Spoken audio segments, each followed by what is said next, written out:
Welcome to the Gruber Morning Show, the Tesla Roadster version of our podcast. I'm Pete Gruber. I'm Mark Schaffner. Brad Luchek. And we brought in Brad today, one of our engineers next door, because we're going to be talking quite a bit about artificial intelligence and how it's assisting us in repairing Tesla Roadsters and how we're able to do repairs even remotely on Tesla Roadsters. Yes. A lot to cover. A lot to cover there. Yeah. Last week, we had Mike Maloney join us, and Mike is a well-known author in the gold and silver and the investment world. He's an economist, extremely well-versed in banking and the global economies, and he is also an avid Tesla Roadster collector. Yes. He personally owns 7, and his partner owns 3, so they store 10 of them here between the two of them. And he has very definite ideas about why he's so passionate about Roadsters, and that has to do with valuation. So that brings me into the first topic here. I have an image here of a Ferrari Dino, which just sold on Bring a Trailer for just over $1 million. And what I found funny about this was this Ferrari Dino was never really considered a real Ferrari because it was made by the son of Enzo Ferrari, Dino. It has a 6-cylinder engine, whereas any real Ferrari has at least an 8, most likely a 12, you know. And a friend of mine here in town in the Ferrari Club in the early 80s, he was a Motorola technician, and he wanted a Ferrari badly, and he bought one of these for $18,000. And he didn't get much respect in the Ferrari Club because no one really considered this to be a real Ferrari, right? Well, within a few years, he sold it for $80,000, 18 to 80, while our cars were still kind of, you know, maintaining their value. The point here being is rarity and, of course, styling like this will preclude that a car can go collectible and the production run, you know, which the Roadster, of course, really has in spades. 2,400 of them built, 2,000 or so or less left. And what we're looking at here is a car that started a revolution. Unlike this car, it didn't start a revolution. It just happens to be a Ferrari knockoff, basically. So I've got a picture of our podcast. And I suggest that you go to our YouTube channel if you're interested in Mike Maloney's views about where Tesla Roadsters are going to go. He was talking about the run-of-the-mill Roadsters, you know, the non-pedigreed, non-celebrity owned, no low VIN or low mileage. And he said these are $500,000 cars, $500,000 cars easily. And the pedigreed ones, he bought the lowest mileage Roadster, 38 miles. And he said, that's over $1 million, easily. So he has very definite ideas about where the Tesla Roadster is going to go and where it's going to continue to go. So if you're interested in his viewpoints, check out our YouTube channel, Gruber Motors. And it's the last video that we did. And I think you'll find it enlightening if you're interested in Roadsters, where these cars can go. You must be on the right track. Bitcoin and gold's up right now. And Oh, yeah. Yeah. He actually brought a stack of gold coins. There must have been 12 or 15 in that stack. And they were laying right here on the table. And they said at one point, these are worth $3,400 each. So we had $40,000 plus sitting here on the table during his podcast. Awesome. But he's also into silver, and he says he has pallets of silver. And silver, he feels, is very much undervalued at this point. Gold has already taken off, and silver has not yet kept up. So there you have it. All right, so some other news items that we have here before we get into how AI is actually helping us repair Roadsters. Get into here. There we go. We had a European customer that said, I'm confused. I'm looking at your the PIN map and the Roadster registry. Why are there so many VIN duplicates between Europe and the U.S.? Well, the simple answer is there was no VIN discipline early on in the early days of Tesla. They might even have had a validation prototype, and then they had a production run Roadster, and they might have had an EV or one of the engineering prototypes, and then a European Roadster thrown in, and they all share the same VIN. So that's just one of the anomalies about Tesla Roadsters. Now, one way you can tell a Euro version Roadster from an US is by the prefix on the VIN. 5YRE, JRE actually, is US. SFZR is what the Euro VINs start with. So that explains why when you go on get a picture of it here, on our pin map, you're going to see a lot of different or some duplications in the VIN. We got an image here, Cass. And by the way, this new website of ours is very popular. Why don't we take them to it and show them? Yeah, let's take it. Let's do it. We have it up here. Right. So when you go to this table, it will show you, and I'm going to zoom out first. And this is using Google Maps, so it's highly accurate. It took our programmer months to finally nail this down. With help of ChatGPT, by the way. Oh, Yes, of completely. course. Yeah. Do you remember how often he would say, it bailed me out again? Yes, I love it. Yeah. It helped him, and it writes code. Yeah. That's the cool part. Sometimes he would just sit back and say, I have no idea what it's doing. And then he would have to study it and figure out what it created. You know? He'll clean bad code too. Oh, yeah. Oh, very Oh, much so. yes. Yeah. So here we go. We're looking at the United States, and you can begin to see the color of the dots is the color of the car. And there's a legend to the right there, so you can see that a bit better. So you can see there aren't too many yellows. And then once you drill down to a city, you can see that in Kansas City we have 2 of them. And when you click on the little icon, then it brings up a window. Well, it didn't do it for me at that point. All right.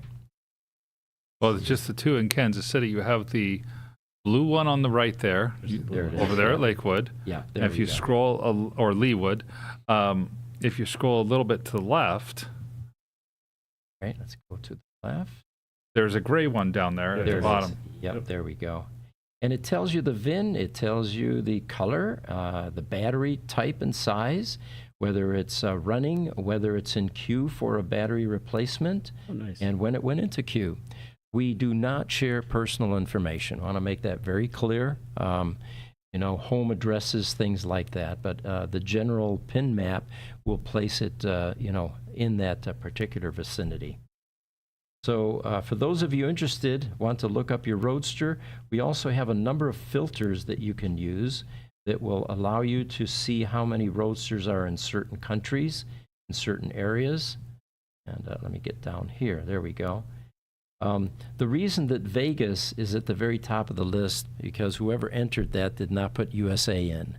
So it sees no country, and that's the first one that lists. Then it starts alphabetically with Australia. That's been fixed, by the way. So our data entry is vital that we do that properly. But at the upper portion here, if you search, you can search countries, for example. And somebody asked actually last week, how many are in the United States? And when you click on that, it will give you the number up here, 817 in the U.S. And then colors, of course, anything else that you're interested in is available on this PIN map. It's your PIN map, folks. So we need you to contribute. We need you to register your Roadster on the website under the census button, and it becomes more accurate every time that, that you do that. Again, having said this a number of times, it's vital that people participate in the Roadster community, because years ago, before we had any of this, Tesla wasn't sure how many were left. And you would hear rumblings about, well, why do we need to continue to support them, if there aren't that many left? This kind of information convinces them that there is an active, passionate user community out here that needs to be continued. Looks like we've got a YouTube comment. Yes, on YouTube, Ghost Privacy asks, how are you guys doing today? Good. Thank you. We're doing well. So another item that wanted to share with the Roadster community, got another image here. This is from our website, the Tesla Roadster newsletters, under the colors newsletter, what colors were available. And you know what? Until a couple of weeks ago, I was wrong about the British Racing Green. In fact, there's even an acronym, BRG. It doesn't exist. It's Racing Green is the Tesla-issued color for that Roadster. And it confirms that in the table that is on our newsletter. So a little correction there. All right. The 60% of our visitors on our new website, by the way, use cell phones. And that was one of the primary design criteria was we need to move into the 21st century and make it cell phone friendly. Mm-hmm. Especially things like the Roadster matchmaking site where you can see a car. I don't know how many times I had people say, I clicked on your link and I can't see any of the data for the car. And I find out they have a cell phone. Well, now that has changed, and it is cell phone friendly. Nice. You know, I remember Jesse telling me on the Roadster matchmaking service, that is the other most popular area of the site. 10 people went in the course of about a week and registered their Roadsters to go for sale. Really? And some of them were uploading pictures from mobile. Yeah. They were going in and looking at the guide, the newsletter that Pete sent out for tips and tricks on how to take good pictures. And usually we get, what is it, a couple a month, if that. Mm-hmm. And we had like 10 in a week. Wow. That's awesome. And it's a gentle way to sell your Roadster. There's no deadline, but in my estimation, having bought and sold cars, I get to talk to the owner. Mm-hmm. Yeah. I get to ask qualifying questions. I can ask, why are you selling it, and get a story, you know? Mm-hmm. Whereas auctions, they pretty much shield you from the sellers until you've put down, you know, your amount. Yep. Speaking of that, got an image to pop up here. This is a Roadster that just sold on Bring a Trailer, and we're really excited because the last two were in the $90,000, low 90 type range. This one was $90,500. It's a low mileage Roadster. It's been almost completely rebuilt by our service center. It has the Gruber rebuilt PEM and suspension. Has been rebuilt. In fact, I was giving a list here to the potential sellers on Bring a Trailer. It even had the PPF replaced. And What VIN is it? this is 1403. 1403. Okay. Yep, 1403. Yep. And the PPF tends to yellow on these, and it shows up mostly on the Arctic whites because red, you're not going to see the yellowing that well. It went to one of our customers as well in Southern California. And here's another image here that shows the car in its new location with a Thunder Nice. Gray Roadster right next to Yeah, it. that's nice. I think I have the VIN on the Thunder Gray too. Here we go. So we've got VIN 1403 Arctic White sitting next to VIN 1047. This is Knack Chiv's garage, and he is an avid Roadster supporter. He's going to also be hosting an event here shortly. I saw on Facebook a Southern California Roadster meetup. Okay. Cool. Didn't have a date yet, but so he's That's very active. cool. Yeah. Very cool. On YouTube, Highlander's joined us. He says, out of 817 tour in Muskegon, Michigan last year, from the Michigan meetup, Tesla event, he says, I saw 0 and in our Chattanooga charge in Tennessee. I guess Michigan just needs to do better this June. There were 2 in Muskegon. Mm-hmm. And what time of year was this? I think this was last, it was Maybe last a year June. this time? Was it June? Oh, okay. Yeah, I was going to say, if it's Okay. summertime, the Roadsters Yeah. usually come out. They don't Oh, like okay. coming out in the wintertime. Yeah, I think it was, not in Michigan anyway. Yeah. So another image here before we get into the AI portion, and hang tight because I think that's going to be exciting. So I get this in my email. It's from one of our customers who owns VIN 511 Roadster. And he says, I thought you'd like seeing this restaurant that says Le Gruber. Well, it turns out the instant I saw this picture, I knew exactly where it was. It's in Strasbourg, France, which is on the German border. And it's it's a very popular place that we take pictures as well because we stand underneath the name, that type of thing. So it was kind of interesting that he caught that and that he was in Strasbourg. All right. So I think we've got one more image to pop up here. This one showed up on Facebook. Someone was having a problem with their fuses. And there we go. These are the AC input fuses in the PEM. Right, Brad? Yep. And down below there is actually that part of the circuit board that's talked about often. Got an image here. Thought I had the image. All right. It's around there. Yep, I don't see it. Oh, there it is. Okay, here we go. So I had AI help highlight this, and you can see made on Earth by humans. A lot of people talk about how cool that was, that they had the foresight to have a little fun with their circuit boards back then. There's another one on there. Let's Go look at at the other one. Yep, let's look at the upper portion. See on the upper Right where there. the ground is. Yeah. 2 eyes. It's Like an a face right upside now down. it's upside down Yeah. for our face, but that's It's a little. Yeah, that's true. It is upside down, Yeah, isn't it's it? it's down upside face. down, but you've Yeah. got a face right there. Yeah. That's one spot. So these are the 150 amp, 250 volt AC input fuses that funnel the AC electricity from the charge port inside the PEM for charging. And there's a little lid that you take off here in order to get to it. And to the left right here, you have your DC input block, which we end up 3D printing because they crumble, they crack, they break after years of preventive maintenance.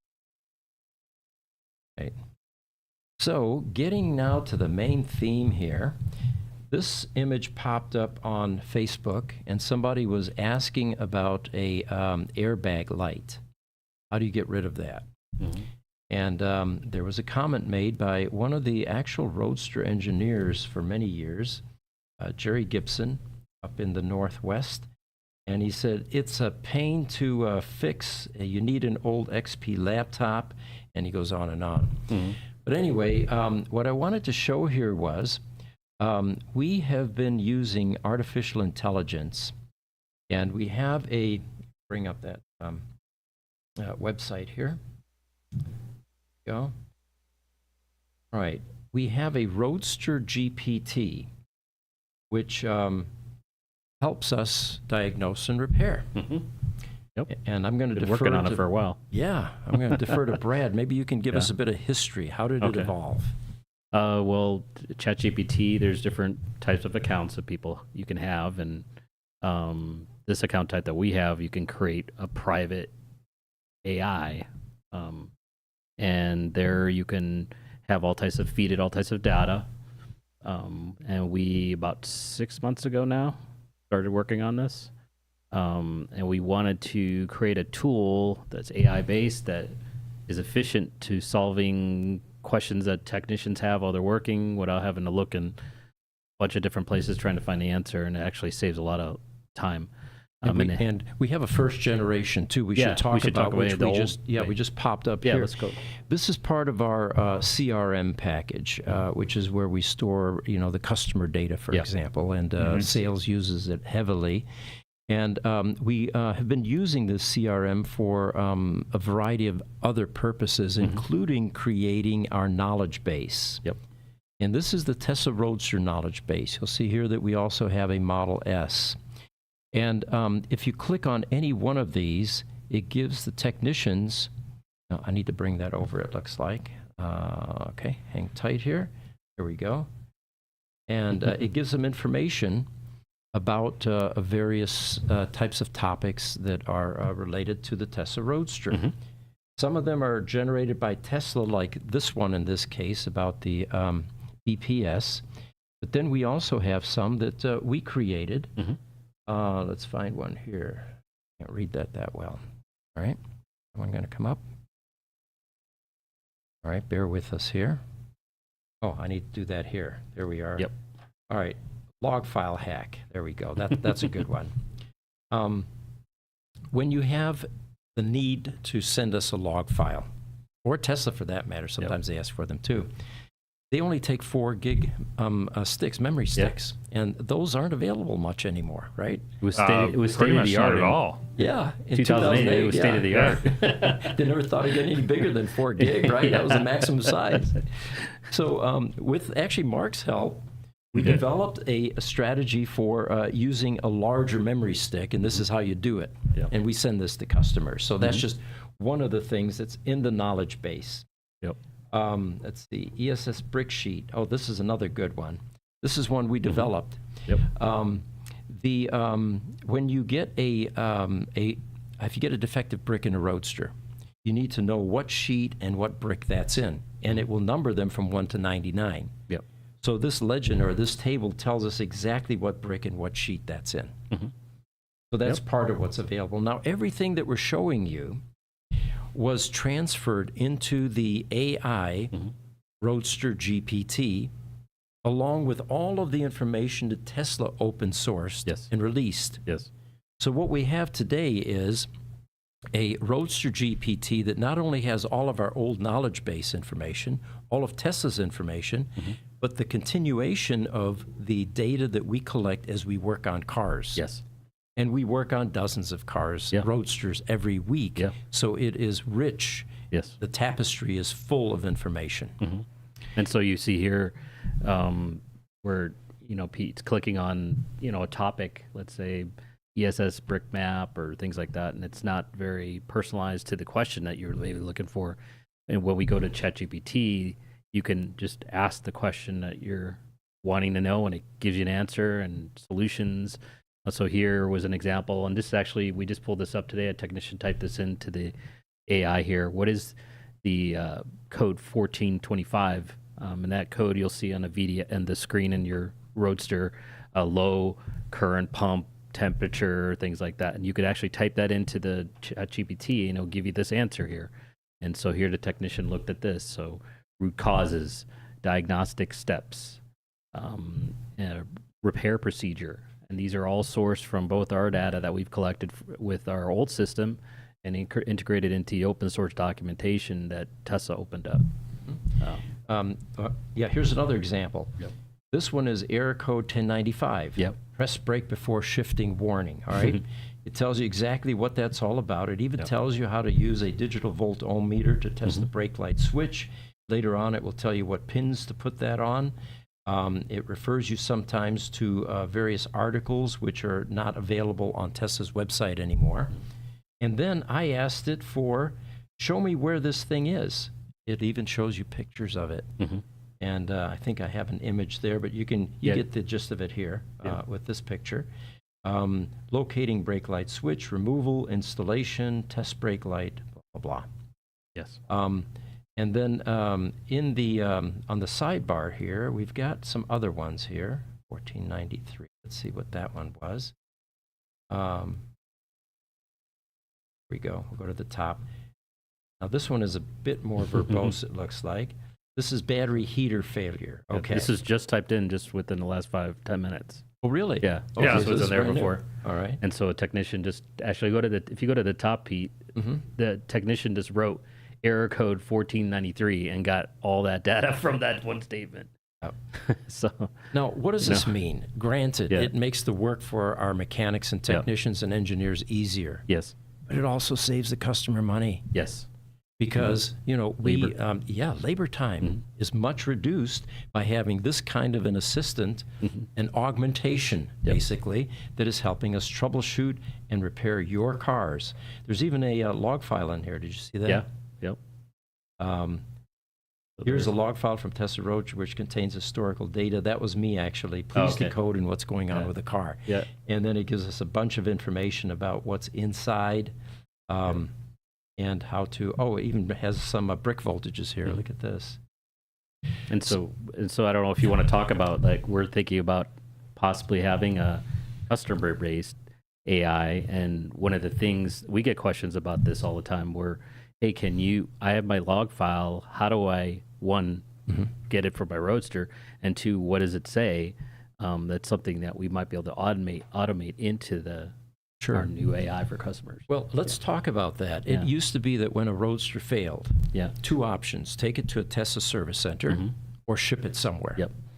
And oftentimes these cars come cross country, Yeah. you know, the southeast, northeast, or wherever. It's a long way to Phoenix.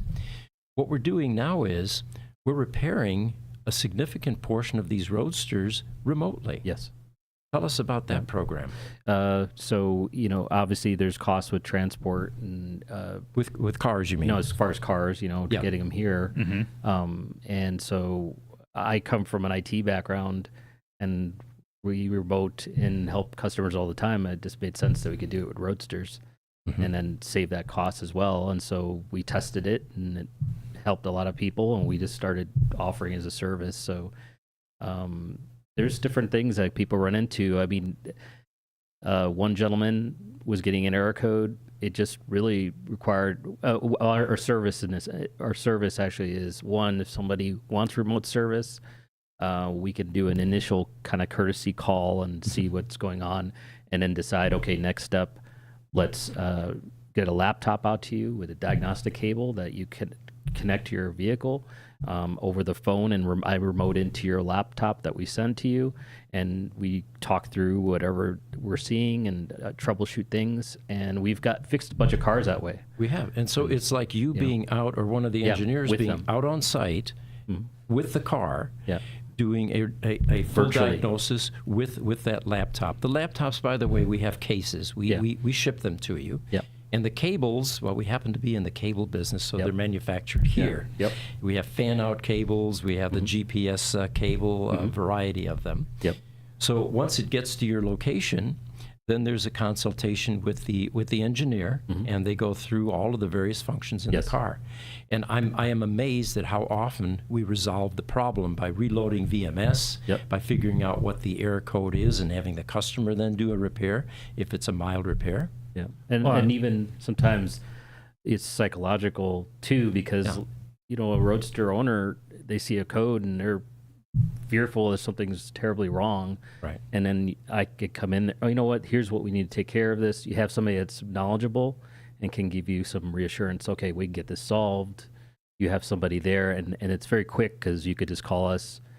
We can talk through whatever that issue is and make arrangements to do a remote if needed, and move forward. So it's definitely helpful. I mean, the level of angst with a customer that has a brick Roadster Yeah. is just off the chart many times. Does this mean my car is dead? Do I need to spend $45,000 like Tesla says to replace the battery pack? Yeah. You know, it's there's a lot of reassurance with that education process about what's going on with their car. We've even had people contact us, say, I'm on the side of the highway and they need help. Yeah. And so we've helped out people in many ways. What was that interesting Model S story? Family's on vacation. Yeah. You get the call. Yeah. They were driving to California, and between Phoenix and California, it's just wide open desert. And so they were on the side of the highway and call us, and we were able to remote into in a Model S, you can actually remote in to the vehicle. And I was able to troubleshoot what was going on, identify a service center, because they did need to go to a service center. But we were able to get the car running again, at least where they can drive at least 55 miles an hour. And we got to the service center. They went to LA as they originally planned, in a rental that the service center provided. And then when they came back, they stopped at the service center, picked it up. It was like the smoothest process from a very stressful situation to smooth. Sure. And folks, what makes all this work is we answer the phones. Yes. Yes. Yeah. We You are talk to a person. available. Yeah. And you'll talk to an engineer. You'll talk to somebody that is trained on the problem that you're having. Yeah.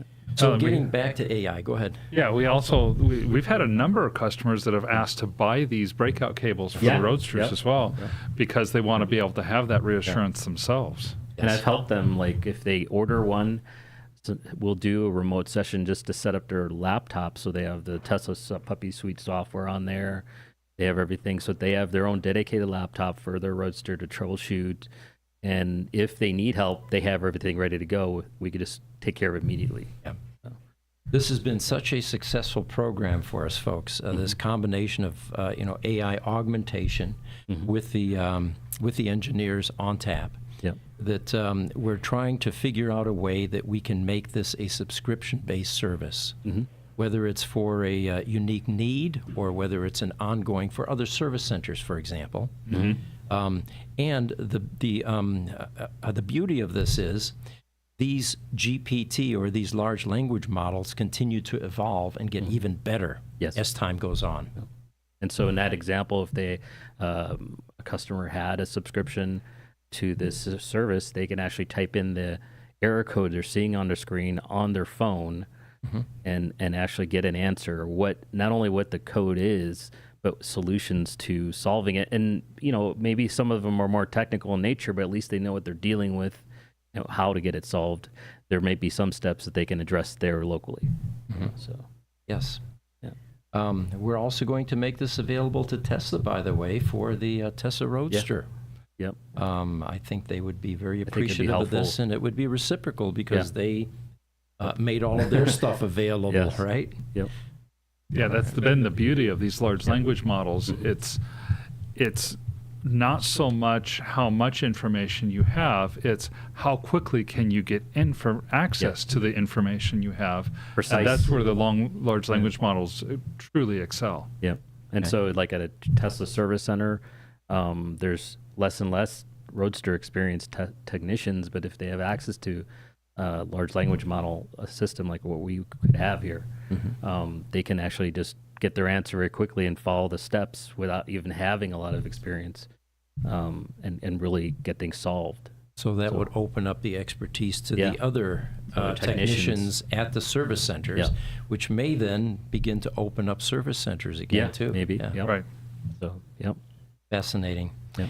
Well, Brad, is there anything else you'd like to share with us from Gruber Motor Company next door? Just to want to say hi to everybody I've talked to remotely. There's been a lot out there, and just so you know that we genuinely want to help you. We do care about the Roadster community, and talk to many of you out there. And Pete, I have to say, like, we have pretty awesome customers. Oh, totally. Yeah. Yeah. It's pretty awesome. It is a small community of Yeah. passionate early adopters, Yep. and very unique in the automotive industry. You have your different groups. You've got your exotic car owners, and they're usually well affluent people that like the finer things in life. Yeah. This Roadster community is really an anomaly. It is they're usually technical. Yep. They're very supportive of each other. Yeah. And just a friendly, nice bunch of guys to hang out with, and they love the car. They're not going to abandon their vehicles. Honestly, it really reminds me of early adopter groups. Yeah.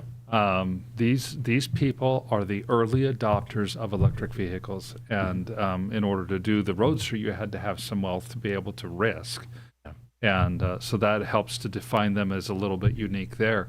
But it's otherwise, you'll find that early adopter groups have some commonalities with the people here, and it's a great community. And you touched on a little bit, right now, like I have a Model 3 and I have to get service. I have to go in the app. I'm chatting with somebody in that app. It's not very personalized. When you talk, you're going to talk with human beings when you call us. Yeah. And that's a big difference. And we like it that way. And it's been very helpful.